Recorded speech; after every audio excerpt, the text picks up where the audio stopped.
نہیں۔ اگر میرے گناہ معاف نہیں ہوئے تو میں کیسے خوشیاں بناؤں، کیسے عید کے نئے کپڑے پہنوں، کیسے لوگوں سے گلے ملوں، جبکہ مجھے معلوم ہی نہیں کہ اللہ نے میرے لیے کیا فیصلہ کیا ہے۔ صحابہ تب بھی خاموش تھے، سبھی نے اپنا سر جھکا لیا۔ انہوں نے کہا، سچ ہے، ہم نہیں جانتے کہ رمضان میں ہمارے اعمال قبول ہوئے ہیں کہ نہیں۔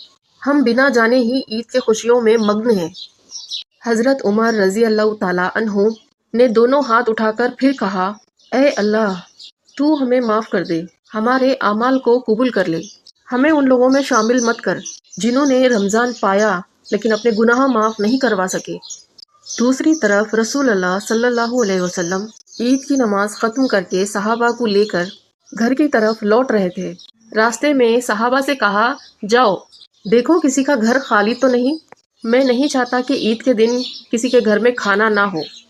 نبی جی کی بات سن کر سبھی صحابہ نکل پڑے، سب کی خبر لی۔ جن کے گھر میں کھانا نہیں تھا ان کے لیے کھانے کا انتظام کیا گیا۔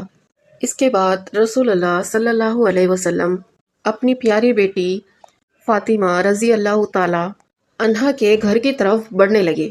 وہاں پہنچ کر رسول اللہ صلی اللہ علیہ وسلم دروازے پر آ کر سلام دیے، یا اہل البیت۔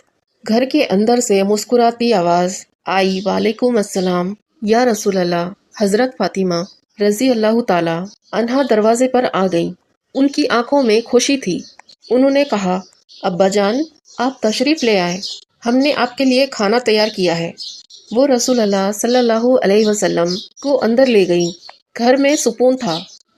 بیچ میں ایک مٹی کے برتن میں کھجور تھا اور ایک ہانڈی میں گوشت پکایا گیا تھا۔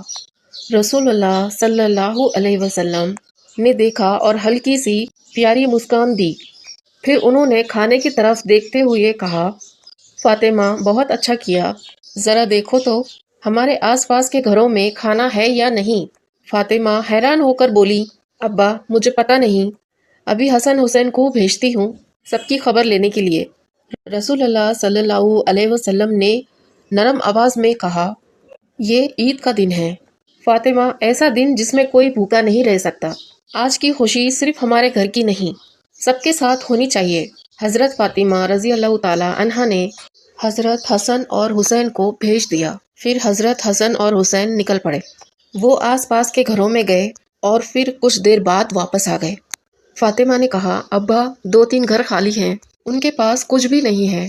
رسول اللہ صلی اللہ علیہ وسلم نے فرمایا، تو دیر مت کرو، یہ کھانا پہلے ان کے پاس بھیج دو، پھر ہم کھائیں گے۔